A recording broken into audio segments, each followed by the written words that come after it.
புதிய கதைகள். முன்னொரு காலத்துல ரங்காபுரம் அப்படிங்கிற ஒரு அழகான ஊர் இருந்துச்சு.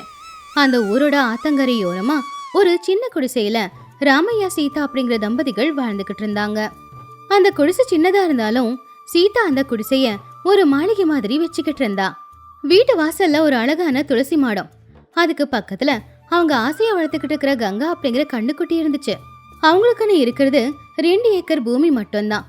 அந்த பூமியில விளையிற விளைச்சலை வச்சுதான் அவங்க வாழ்க்கை ரொம்ப சந்தோஷமா அமைதியா போய்கிட்டு இருந்துச்சு. தினமும் சூரியன் உதயமாகிறதுக்கு முன்னாடியே எழுந்திருக்கிறவன் தான் ராமையா. பறவைகளோட சத்தம் தான் அவனுக்கு அலாரம் சத்தம் மாதிரி. ஏங்க எழுந்திரீங்க, வெளியில எவ்வளவு அழகா காத்து வீசிக்கிட்டு இருக்கு பாருங்க. இதோ எழுந்திருக்க தான் போறேன். காலையில வீசுற இந்த காத்துல ஒரு நல்ல மனம் இருக்குல்ல. ஆமா, நம்ம கங்கா அதுக்குள்ளேயே கத்திக்கிட்டு இருக்காளே, அவளுக்கு சாப்பாடு போடலையா? ராமையா எழுந்திருச்சு போய் ஆத்து தண்ணியில முகத்தை கழுவிக்கிட்டு கங்காவை பக்கத்திலேயே வச்சுக்கிட்டு இருந்தான். அதுக்கப்புறம் சீதா கொடுத்த சுட சுட கஞ்சிய குடிச்சிட்டு கலப்பைய தோல்ல போட்டுக்கிட்டு அங்கிருந்த வயலுக்கு கிளம்பிட்டான்.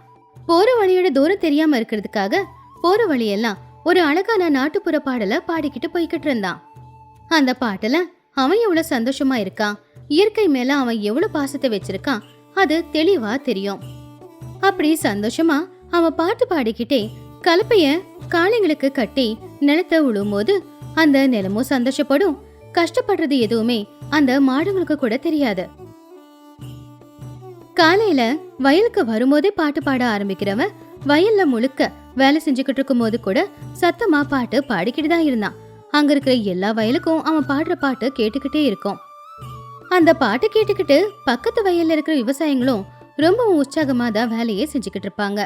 சாயந்தர நேரம் வேலையை முடிச்சு வீட்டுக்கு வந்ததுக்கு அப்புறம் குழந்தைங்க கூட சேர்ந்து கொஞ்ச நேரம் விளையாடி அதுக்கப்புறமா சீதா சமைச்சு கொடுக்கற சாப்பாட்டை வயிறார சாப்பிட்டு வாசல்ல ஒரு கைத்து கட்டல போட்டுக்கிட்டு பொண்டாட்டிக்கிட்ட அன்னைக்கு என்ன நடந்துச்சோ அதை பத்தி எல்லாம் பேசிக்கிட்டு அங்கேயே படுத்து தூங்கிடுவான். ஆனா ராமையா வீட்டுக்கு பக்கத்திலேயே ஆகாயத்தை போய் தொடுற மாதிரி ஒரு பெரிய மாளிகை வீடு இருந்துச்சு. அந்த மாளிகை வீடுல வாழ்ந்துகிட்டு இருந்தவன் ரொம்ப பணக்காரனான பூபதி. அவனுக்கு அந்த ஊர்ல 100 ஏக்கர் பூமி, பட்டணத்துல வியாபாரம், கணக்கு சொல்ல முடியாத அளவுக்கு நெல் மூட்டை, அப்படியே வீட்டுல தங்கம் வைரம் நிறையாவே இருந்துச்சு. ஆனா இவ்வளவு இருந்தாலும் கூட எப்பவுமே பூபதியோட முகத்துல கொஞ்சம் கூட சந்தோஷம் இருந்ததே இல்ல. அவன் கண்ணு எப்பவுமே சோர்வாதான் இருக்கும், உடம்பு எப்பவுமே பலவீனமா தான் இருக்கும். இருக்கிறதுல பெருசா இருக்கிற அவனுடைய அறையில பஞ்சு மெத்தையில படுத்தாலும் கூட அவனுக்கு தூக்கம் வராம புரண்டுகிட்டே தான் இருப்பான். என்ன இந்த ராமையா காலையிலேயே எழுந்து பாட்டு பாட ஆரம்பிச்சிட்டானா? இவன் என் தூக்கத்தை கெடுக்கிறான். ராத்திரி முழுக்க கணக்கு பார்த்து பார்த்து என்னால தூங்கவே முடியல. ஆமா, இந்த வேலைக்காரன் இன்னும் வரலையா?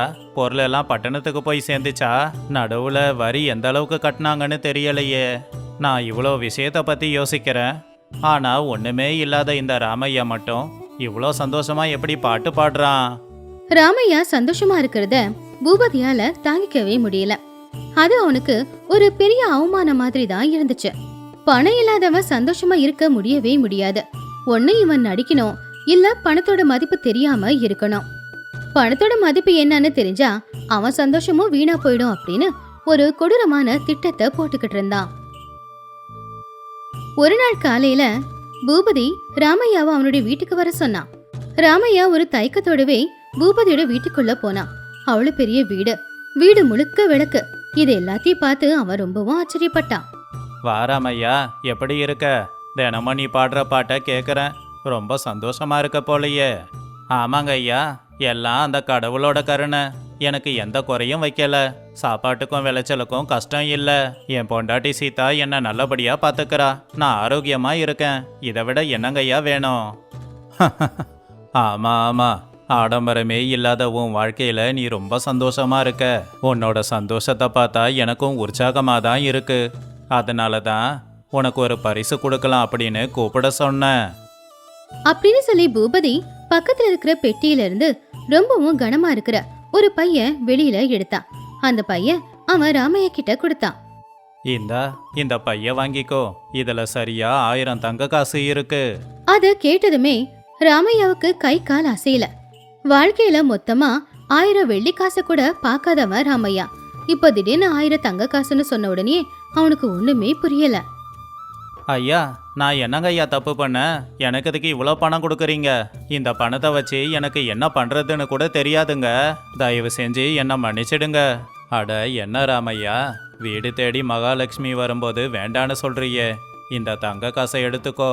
இதை வச்சு உன் குடிசை இருக்கிற இடத்துல பெரிய பங்களா வீடு கட்டிக்கோ. உன் பொண்டாட்டிக்கு பட்டு புடவை நகை வாங்கி கொடு. உன் பிள்ளைங்க எல்லாரையும் பட்டணத்துல படிக்க வை. இது நான் உனக்கு பாசத்தோட கொடுக்கிற பரிசு. நீ வாங்கலன்னா நான் ரொம்ப கஷ்டப்படுவேன். ராமையாவுக்கு என்ன பண்றதுன்னே தெரியல. நடுங்கிற கையாலேயே அவன் அந்த கனமான பைய வாங்கினான். அது சந்தோஷத்தை கொடுக்கல, ஏதோ பெரிய பாறையை பிடிச்ச மாதிரி இருந்துச்சு. அந்த பைய எடுத்துக்கிட்டு ஒரு வார்த்தை கூட பேசாம அமைதியா வெளியில போயிட்டான்.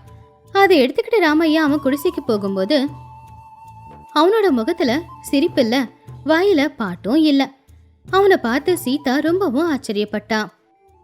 ஏங்க, என்னாச்சு? உங்க முகம் ஏன் அவ்வளவு வாடி போயிருக்கு? ஆமா, என்ன இது கையில? ராமையா அந்த பைய தரையில வச்சான். அத திறந்து பார்த்தான். அதுல நிறைய தங்க காசுங்க இருந்துச்சு. விளக்கு வெளிச்சம் பட்டு அது ஜொலிக்க ஆரம்பிச்சதும் சீதா அவனுடைய கண்ணை மூடிக்கிட்டா. பூபதி ஐயா இத பரிசு அப்படின்னு எனக்கு கொடுத்தாரு. 1000 தங்க காசு. நமக்கு எதுக்குங்க இது? இது நாம என்ன செய்யறது? எங்க எடுத்து வைக்கிறது? அன்னையில இருந்து ராமையா சீதாவோட வாழ்க்கையே மாறிடுச்சு. அன்னைக்கு ராத்திரி அவங்க 2 பேருக்கும் தூக்கமே வரல. ஐயோ, இதில் 1000 தங்க காசு இருக்கு. இதை எங்க பத்திரமா எடுத்து வைக்கிறது? எங்கேயாவது வச்சு ஒரு வேளை எதனா ஆயிடுச்சு அப்படின்னா? நம்ம வீட்டு கதவுக்கு தாழ்பால் கூட சரியா இல்லை. வெளியில பள்ளம் தோண்டி புதைக்கலாம் அப்படின்னா பக்கத்து வீட்டுக்காரங்க பார்த்துடுவாங்களே. ஒரு வேளை திருடன் வந்துட்டா அப்புறம் என் நிலைமை என்ன? ஏங்க, வெளியில ஏதோ சத்தம் கேக்குது. யாரோ நடக்கிற மாதிரி இருக்குங்க. ஆ, யாரு யாரு அங்க? வெளியில காத்துக்கு மரத்துல இருந்து விழற இலை சத்தத்தை தவிர வேற எதுவுமே கேட்கல. ராத்திரி முழுக்க அவங்க தூங்காம அந்த தங்கத்தை பாதுகாத்துக்கிட்டு இருந்தாங்க. காலையில ஆச்சு. ஆனா ராமையாவோட முகத்துல சந்தோஷம் இல்ல. அன்னைக்கு காலையில அவன் பாட்டும் பாடல. அன்னைக்கு ராமையா வயலுக்கு போனான். ஆனா அவனுடைய மனசு எல்லாமே வீட்டுல இருக்கிற தங்க காசு மூட்டையில தான் இருந்துச்சு. அப்போ பக்கத்து வயலு விவசாயி சோமையா ராமையாவை பார்த்து, என்ன ராமையா அண்ணன், இன்னைக்கு உன் பாட்டு சத்தமே கேட்கலையே. உடம்புக்கு எதனா முடியலையா? அது ஒன்றும் இல்லை சோமையா. எனக்கு கொஞ்சம் தலையெல்லாம் வலிக்குது. நீ போய் வேலையை பாரு. ராமையா யாருக்கிட்டயும் இப்படி பேசினதே இல்ல.